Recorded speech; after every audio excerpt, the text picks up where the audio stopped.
बिस्मिल्लाहिर्रहमानिर्रहीम। अस्सलाम वालेकुम स्टूडेंट्स। स्टार्ट करते हैं lecture from journal constraints. Previous lecture में हम लोगों ने कुछ कंस्ट्रेंट्स को डिस्कस किया था, ऐसे कंस्ट्रेंट्स जो कि डेटाबेस आपको इन्फोर्स करता है कि आप अपने डेटाबेस पे वो कंस्ट्रेंट्स इम्पोज करें। अब जर्नल कंस्ट्रेंट्स ऐसे कंस्ट्रेंट्स होते हैं जो कि आपकी ऑर्गेनाइजेशन के हवाले से कोई स्पेसिफिक कंस्ट्रेंट्स हो सकते हैं। लाइक आप अपने डेटाबेस में ये चीज़ सेट करते हैं कि किसी भी ब्रांच में नंबर ऑफ़ एम्प्लॉयज़ जो होंगे वो 20 होंगे। तो आप अपने डेटाबेस में ये जो लिमिटेशन है ब्रांच के हवाले से ये स्टॉप वाले टेबल पे लगा देंगे।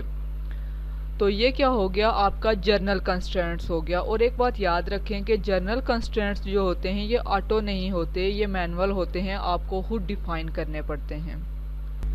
इसी तरह लिमिटेशन को लेके आप डिफरेंट टाइप्स ऑफ कंस्ट्रेंट्स जो हैं वो डिफ़ाइन कर सकते हैं। जैसे हमने पीछे भी एक लेक्चर में डिस्कस किया था कि आप जब मार्क्स शीट है, ठीक है, तो वहाँ पे आप कहते हैं कि एक असाइनमेंट के मार्क्स कितने 0 to 15 हो सकते हैं, ठीक है, it depends on your credit hours. 0 to 10 हो सकते हैं, ठीक है। तो आप लेट्स सपोज कहते हैं कि 0 to 15 यहाँ तक मार्क्स आ सकते हैं, 15 से अबव आप वहाँ पे मार्किंग नहीं कर सकते। टर्मिनल के आपके मार्क्स 0 to 45 आ सकते हैं, ठीक है। तो ये क्या हो गया कि आप कंस्ट्रेंट्स डिफ़ाइन कर रहे हैं। फिर इसी तरह आपके पास जेंडर का एट्रीब्यूट है, तो वहाँ पे आप डिफ़ाइन कर देते हैं कि यहाँ पे सिर्फ 2 वैल्यूज़ आ सकती हैं, M for male and F for female, या तो मेल आएगा या फिर फीमेल आएगा। तो ये डिफरेंट कंस्ट्रेंट्स होते हैं, डिफरेंट सिनेरियोज़ में आप ये डिफ़ाइन कर सकते हैं जर्नल कंस्ट्रेंट्स। नेक्स्ट हम लोग डिस्कस करते हैं व्यूज़। तो सेकंड चैप्टर में हमने 3 लेवल आर्किटेक्चर ANSI स्पार्क का जो लेक्चर था उसमें हमने व्यूज़ को डिस्कस किया था कि व्यूज़ जो हैं हमारे पास एक्सटर्नल व्यूज़ होंगे, कंसेप्चुअल व्यूज़ होंगे, इंटरनल व्यूज़ होंगे। बट वो व्यूज़ और ये जो व्यूज़ हैं इनमें थोड़ा डिफरेंस है, ओके। तो इस व्यू को समझने के लिए हमें पहले 2 टर्म्स को समझना होगा। First term is base relation. तो बेस रिलेशन को हम लोग कैसे डिफाइन कर सकते हैं? A named relation corresponding to an entity in the conceptual schema whose tuple are physically stored in the database। Mean के कोई भी जो बेस रिलेशन है that belongs to an entity जिसकी डेफिनेशन उसके कैटालॉग में पड़ी हुई है और उसकी जो टुपल्स हैं वो फिजिकली डेटाबेस के अंदर स्टोर्ड हैं। तो इस तरह का जो रिलेशन होगा दैट्स कॉल्ड बेस रिलेशन। तो नेक्स्ट जो टर्मिनोलॉजी है दैट इज़ व्यू। तो व्यू को कैसे डिफाइन करते हैं? The dynamic result of one or more relational operations operating on the base relation to produce another relation.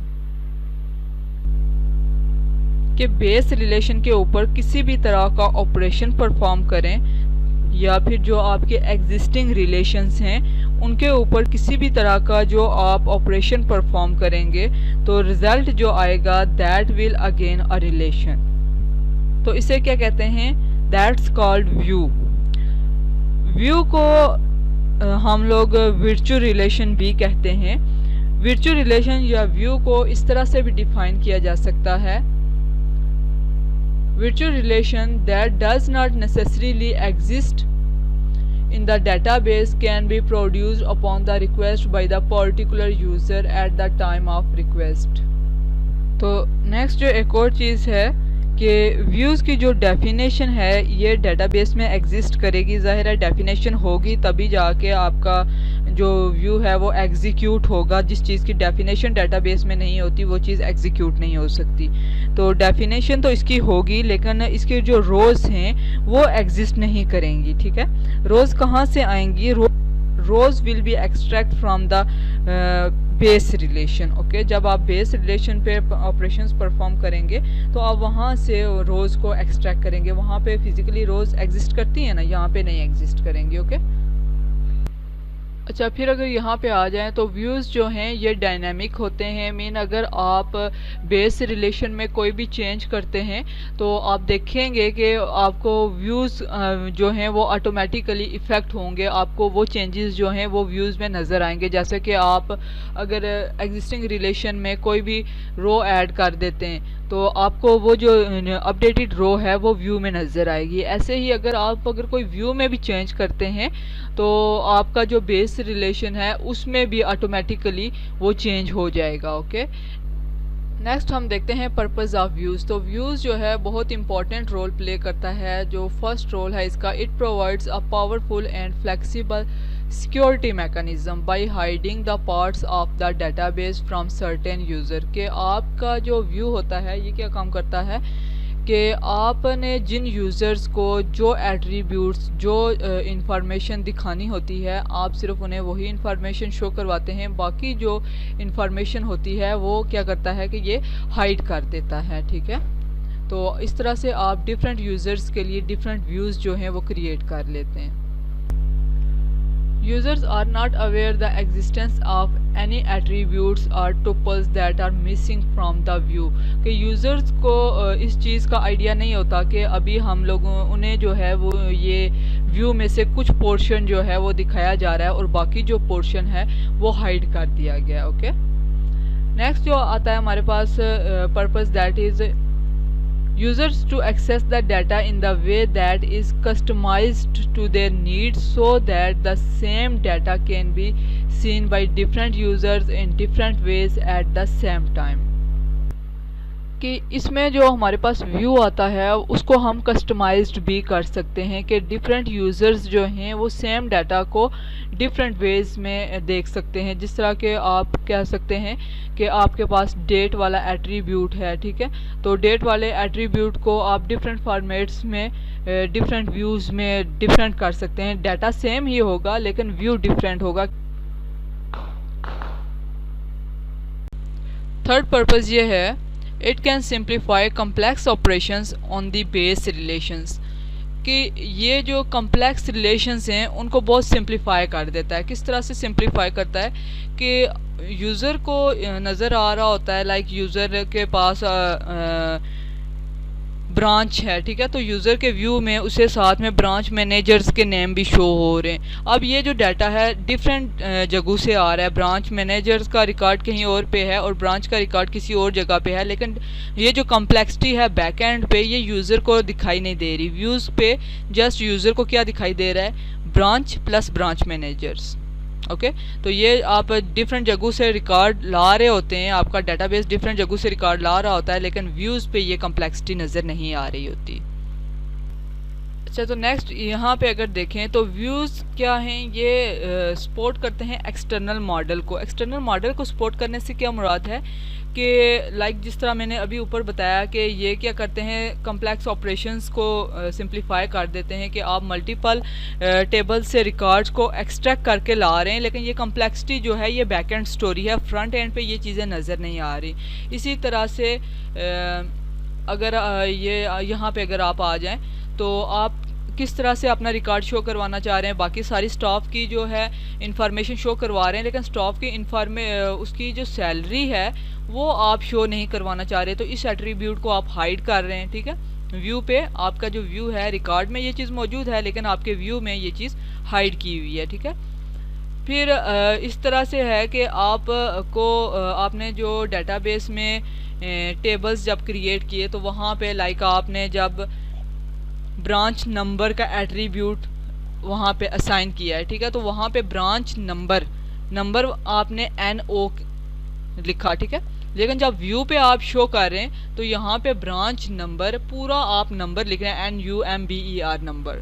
ठीक है, कि आप फिज़िकली आप वहाँ पे कुछ और चीज़ दे रहे हैं लेकिन व्यू जब करवा रहे हैं तो आप इस तरह से मैनुअल व्यूज़ दे सकते हैं व्यू पे। यहाँ पे देखें ना, ब्रांच नंबर एट्रीब्यूट, तो इसको आप फिर यहाँ पे ब्रांच नंबर इस तरह से शो करवा रहे हैं। कॉलम हेडिंग्स जो हैं वो आप अपने हिसाब से सेट कर सकते हैं। तो इन सारी बातों से अभी आपको ये चीज़ रियलाइज़ हो रही होगी कि views provide logical data independence. अब लॉजिकल डाटा इंडिपेंडेंस किस तरह से प्रोवाइड कर रहा है, ये सारी बातें तो की, लेकिन लेट्स सपोज के आप अपने टेबल में कोई एक और एट्रीब्यूट ऐड कर रहे हैं, एक कॉलम ऐड कर रहे हैं, ठीक है, तो बाकी जो व्यूज़ हैं वो सब इफ़ेक्ट नहीं होंगे उस कॉलम से, जस्ट वही व्यू इफ़ेक्ट होगा जहाँ पे आपने उस कॉलम को, उस अपडेटेड इंफॉर्मेशन को शो करवाना है। बाकी जो व्यूज़ हैं वो इफ़ेक्ट नहीं होंगे।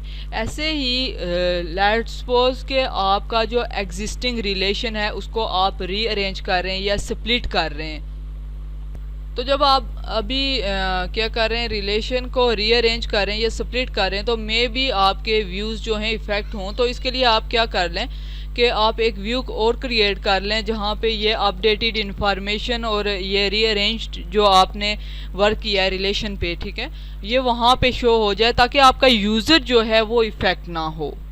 क्लियर है ना? ताकि यूज़र जो है ना वो उसी तरह से अपने डाटे को एक्सेस करे जिस तरह से वो पहले से एक्सेस कर रहा था। जैसे कि आप ये देखें, जब भी कोई PTCL की मैं एग्जांपल दे देता हूँ कि वहाँ उनकी वेबसाइट देख लें, तो जब मेंटेनेंस के बाद वो थोड़े कोई एक दो फीचर्स ऐड करते हैं तो आप देखें कि बाकी जो वेबसाइट है उस पर कोई भी इफ़ेक्ट नहीं पड़ता। कोई एक फ़ीचर ऐड होता है या दो फीचर नए ऐड हो जाते हैं, लेकिन बाकी उस पर आपकी वेबसाइट पे कोई इफ़ेक्ट नहीं होता। जिस तरह आप पहले से उसे यूज़ कर रहे होते हैं वही आपका माइंड बना होता है कि इस व्यू पे ये इन्फॉर्मेशन है, इस व्यू पे ये इन्फॉर्मेशन है, अच्छा ये चीज़ नहीं ऐड होगी है, तो वही सारी स्टोरी यहाँ पे भी बताई जा रही है। इससे हट के अगर आप कोई भी ऐप, सिंपल ऐप, ठीक है, आप यूज़ करते हैं, लाइक आपके पास वीडियो एडिटिंग का सॉफ्टवेयर है, तो वहाँ पे पहले आपके पास स्प्लिट का ऑप्शन नहीं था कि आप वीडियो को स्प्लिट कर सकें या ऑडियो को स्प्लिट कर सकें। तो अब जब वो फीचर इंट्रोड्यूस करवाया गया है तो अब अभी एप्लीकेशन किस तरह से शो होगी आपको, बाकी इन्फॉर्मेशन का व्यू जो है वो सेम रहेगा, जस्ट एक नया फीचर ऐड हुआ है, उस बटन पे आप क्लिक करेंगे, बाकी इफेक्ट हो रहे हैं, नहीं इफेक्ट हो रहे हैं। तो लॉजिकली डाटा इंडिपेंडेंस, ओके, कि उसी रिलेशन पे, उसी रिलेशन को रीअरेंज्ड किया गया है, ठीक है, या फिर स्प्लिट किया गया है। वीडियो वाले में एक फीचर ऐड किया गया ना, रिलेशन बनाया गया उसके साथ कि वीडियो ऐड होगी तो वहाँ पे स्प्लिट का ऑप्शन जो है वो इनेबल हो जाएगा, ऑडियो ऐड होगी तो वहाँ पे वीडियो का ऑपरेशन क्या हो जाएगा, इनेबल हो जाएगा, तो वो हम परफॉर्म कर सकते हैं। अब आ जाए अपडेट व्यूज़। अपडेटिंग व्यूज़ का कंसेप्ट बहुत सिंपल है। सिंपल वर्ड्स में अगर मैं आपको समझाऊं तो अगर आप व्यूज़ पे कोई ऑपरेशन परफॉर्म कर रहे हैं, ठीक है, व्यूज़ के थ्रू कोई ऑपरेशन परफॉर्म कर रहे हैं, वहाँ से कोई रिकॉर्ड वगैरह ऐड करवा रहे हैं, कोई भी इंफॉर्मेशन ऐड करवा रहे हैं, वहाँ से डिलीट कर रहे हैं, ठीक है, व्यूज़ को यूज़ करते हुए, तो वो जो चीज़ें हैं वो ऑटोमेटिकली रिफ्लेक्ट करनी चाहिए कहाँ पे, आपके बेस रिलेशन पे।